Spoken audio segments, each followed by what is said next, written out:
दो पंख लेके उड़ा चला जाए रे जहाँ नहीं जाना था। Hello friends, welcome back to my channel. তো তোমরা কেমন আছো বন্ধুরা? আশা করছি ভালো আছো। তোমাদের সাথে সাথে আমি অনেকটা ভালো আছি। আমার চ্যানেলে তোমরা যদি নতুন হয়ে থাকো প্লিজ চ্যানেলটা জলদি সাবস্ক্রাইব করে আর পাশে থেকে টুকটুক করে, কারণ আমার ভিডিও নোটিফিকেশন যাদেরকে তোমরা সবার আগে দেখতে পাও। তা আজ ফাইনালি আমি হয়ে গেছি রেডি, আর এখন যাব বনগাঁর ঠাকুর দেখতে। আর তার আগের রাতের কিছু ক্লিপ, মানে পঞ্চমীর দিনের ক্লিপ তোমাদের সঙ্গে আজকে শেয়ার করব। তো চলো ভিডিওটা ফার্স্ট টু লাস্ট দেখতে থাকো। প্রতি বছর আমার এই রাজপ্রাসাদটা নিয়ে আমার অনেক স্বপ্ন থাকে, তো সেগুলো বাস্তবায়িত কোনো বছরই করা হয় না। কিন্তু এবছর বলতে পারো একটু জেদে পড়ে চলে গেছিলাম চুনিডুম কিনতে। সেখান থেকে চুনিডুম পারচেস করে একটা রিং লাইট দেখলাম। অনেকদিন ধরে একটা রিং লাইটের ভীষণ শখ ছিল, সেটা দেখে টেকে চুনিডুম নিয়ে কিন্তু ফাইনালি বাড়িতে চলে এসেছে। তার সাথে নিয়েছি কিন্তু এই লিপস্টিকটা। পুজো আসছে তার জন্য 250 টাকা দিয়ে কিন্তু এই লিপস্টিকটা নিয়েছি, যার শেডটা কিন্তু ছিল 06, বেশ সুন্দর।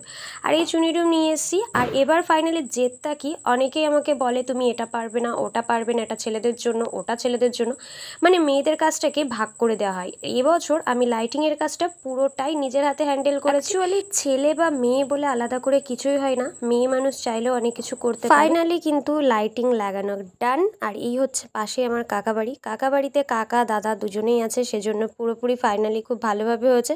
আর আমার বাড়িতে নিজে আমি যেটুকুনি পেরেছি সেটুকুনি করেছি। আর গ্রামের মাতৃ প্রতিমাও চলে এসছে। তো এটা ছিল পঞ্চমীর দিন। তো নেক্সট ডেতে আমি বেরিয়ে পড়েছি আমার কাকার বাড়ির উদ্দেশ্যে। আর সেখানে যাওয়ার রিজন একটাই, পুজোর সময় আমার ছোট্ট ভাই আছে, তাকে কিছু না কিছু দেওয়ার জন্য। আগের ভিডিওতে অবশ্যই দেখেছো আমি কিছু কেনাকাটা করেছি ভাইদের জন্য, তো সেগুলোই আজকে ফাইনালি দিতে যাচ্ছি। আর রেডি হয়ে একেবারে বেরিয়ে পড়েছি ওখান থেকে ঠাকুর দেখতে যাওয়ার একটু প্ল্যানিং। কাকা বাড়িতে এসে ফার্স্টেই আগে চলে গেছিলাম পূজা মণ্ডপে, মাকে দর্শন করে মায়ের সাথে কিছুটা সময় কাটিয়ে তারপরে কিন্তু আমরা ওখান থেকে কাকা বাড়িতে এসেছিলাম। আর এখানের মায়ের মুখটা সত্যি অপূর্ব লাগছিল। পুজো শুরুর প্রথম মায়ের মুখটা দেখবে কতটা হাসি খুশি, আর যখন বিজয়া দশমী চলে আসে তখন মায়ের মুখটা কিন্তু আস্তে আস্তে ম্লান হয়ে যায়। এবার চলো, যার জন্য আমি এখানে এসেছি তাকে ফাইনালি একবার তোমাদের সঙ্গে দেখা করিয়ে দিই। এই যে আমাদের ছোট্ট দস্যি রাজা, যে এখন ছুটোছুটিতে ব্যস্ত, ক্যামেরার সামনে একদমই আসতে চায় না। তো এখান থেকে ফাইনালি চলে গেছিলাম বান্ধবী আর দিদির রিকোয়েস্টে একটু বনগাঁয় গেছিলাম। আমার দিদি বাড়ি বনগাঁ, তো সে কারণে দিদি এতটা রিকোয়েস্ট করলো, সেই কারণে দিদিকে নিয়ে সোজা চলে গেছিলাম বনগাঁতে। আর এটা হচ্ছিল ডোকরা প্যান্ডেল, যেটা অভিযান সঙ্গের এখানে। তারপরে অভিযান সঙ্গের থেকে দেখে আমরা চলে গেছিলাম শিমুলতলা ডাকুর প্যান্ডেলে। এখানেও প্যান্ডেলের থিমটা জাস্ট অসাধারণ হয়েছে। ভিড়ের কারণে ভিতরে আর প্রবেশ করিনি, বাইরের থেকে প্যান্ডেলটা দর্শন করে চলে এসেছি। আর এখন যাচ্ছি কিন্তু আমরা ওয়াচ টাওয়ারের দিকে, মানে বলতে পারো নিতাই দাসের লজের দিকে। তোমরা যারা বনগাঁতে থাকো তারা নিতাই দাসের লজটা খুব ভালোভাবে চিনবে। তো নিতাই দাসের লজের দিকে যাওয়ার আগে এখানে দুটো প্যান্ডেল তোমরা দেখতে পাবে, একদম ওপেন রাস্তা, এরকম ওয়াচ যে টাওয়ারটা আছে তার সামনে। খুব সুন্দর করেছে এখানের কাজ। ফাইনালি কথা বলতে বলতে নিতাই দাসের লজের পাশে কিন্তু চলে এসছে। আর এখানের প্যান্ডেলটাও ছিল জাস্ট অসাধারণ। ভিতরের থিমটা আমার দারুণ লেগেছে। আর এখানে তো আজকে যেহেতু ষষ্ঠী, তো সেহেতু একটু ভিড়টা কম আছে। কালকে সপ্তমী, কালকে থেকে কিন্তু এখানে প্রচণ্ড পরিমাণে ভিড় হবে। আর এখানে কিন্তু মেলাঘাটও মোটামুটি বসে গেছে। যারা ভাবছো যে হাঁটাহাঁটি করে আসার পরে কোনো একটা জায়গায় বসে একটু স্টে করবে, দেন সেখানে খাওয়া দাওয়া করবে আর সেখানে একটু টাইম কাটাবে, সেটা এক হচ্ছে প্রতাপগড়ের মাঠ, আর একটা হচ্ছে নিতাই দাসের লজের অপর সাইডে যে প্যান্ডেলটা, মানে এই প্যান্ডেল। এখানে আসলে কিন্তু তোমরা স্টে করতে পারবে, কারণ মাঠটা অনেকটা বড়। তোমরা এখানে এসে অনেকক্ষণ ধরে রেস্ট নিতে পারবে। এবার চলো মণ্ডপের ভিতরে প্রবেশ করি। মণ্ডপের ভিতরের থিমগুলো জাস্ট অসাধারণ ছিল। রাধাকৃষ্ণের মোটিভে বা পিকচার দেওয়া ছিল। আর ছিল শিব মূর্তি, যেটা ফটো সেশনের জন্য রাখা হয়েছিল। তোমরা চাইলেই শিব মূর্তির সামনে দাঁড়িয়ে কিন্তু ফটো সেশন করতে পারবে। ভিতরে ঝাড়বাতিটা দিয়ে আর থিমটা দিয়ে জাস্ট অসাধারণ ছিল। আর মাতৃ প্রতিমা নিয়ে তো কোনো কথাই হবে না, ঝা চকচকে, আর তার সাথে খুব সুন্দর একটা মিষ্টি মুখ। আর তার সাথে চারিদিকটা এতটা গর্জিয়াস লাগছিল, তোমাদের সঙ্গে আর কি শেয়ার করব। সামনের থেকে দেখলে তোমরা বুঝতে পারছো যে অপূর্বভাবে সেজে উঠেছে এই মণ্ডপটা। তোমরা বনগাঁয় আসলে অবশ্যই এই মণ্ডপটা একবার ভিজিট করো। আর আমার লেগেছে প্রচণ্ড পরিমাণে ঠান্ডা, গলার পরিস্থিতি তো একদমই খারাপ, তারপরেও তোমাদের সঙ্গে ভিডিওটা শেয়ার না করলেই নয়।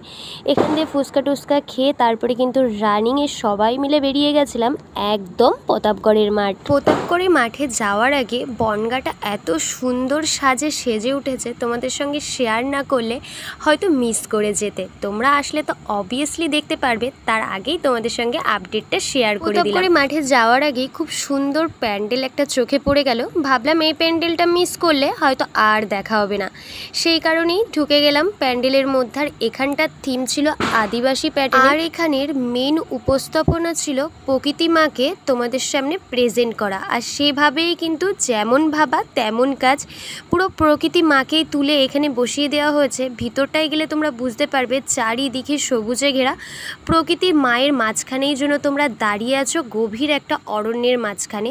যারা অ্যাডভেঞ্চার পছন্দ করো তো বুঝতেই পারবে এই মণ্ডপটা অ্যাকচুয়ালি হয়তো তোমাদেরই জন্য। আর এই প্রকৃতি মায়ের মাঝখানেই রয়েছে আমাদের মাতৃ প্রতিমা, যেটা তো আরও অপূর্ব ছিল। আর চারপাশে ছিল আদিবাসী কিছু থিম। তো এই মণ্ডপটা দেখার পরে ফাইনালি আমরা এখান থেকে এখন বেরিয়ে যাব প্রতাপগড়ের মাঠ, কারণ প্রতাপগড়ের মাঠ একটা ইমোশান বলতে পারো বাঙালির কাছে। অনেকক্ষণ ধরে সবাই মিলে ঘোরাঘুরি করছি, পেটের মধ্যে ছুঁচো অনেকক্ষণ ধরে ডন দিচ্ছে, কিন্তু বুঝতে পারছি না কখন গিয়ে সেই ছুঁচোকে ঠান্ডা করব।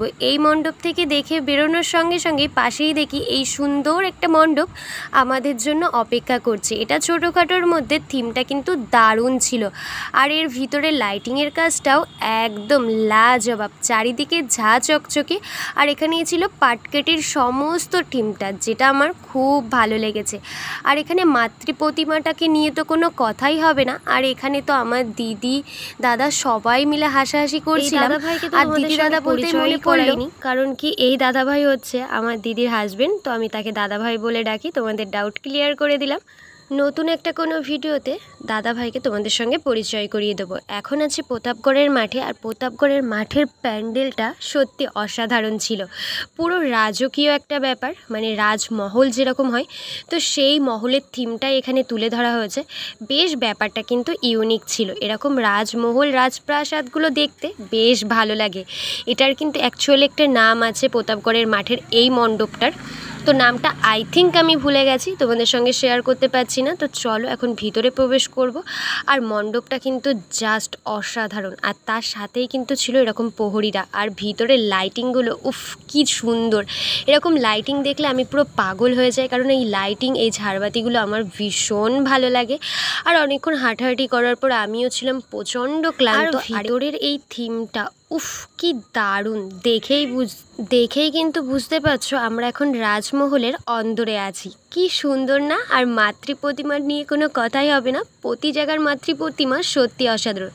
এই হচ্ছে দিদি, আর এপাশে আছে দিদির বান্ধবী ললিতা, আর পিছনে আছে ওই যে দাদা ভাই। তো আরও সবাই আছে, ক্যামেরায় কেউ ধরা দিতে চাইছে না, ক্যামেরাটা নিয়ে আমি একা একা ঘুরু করছি।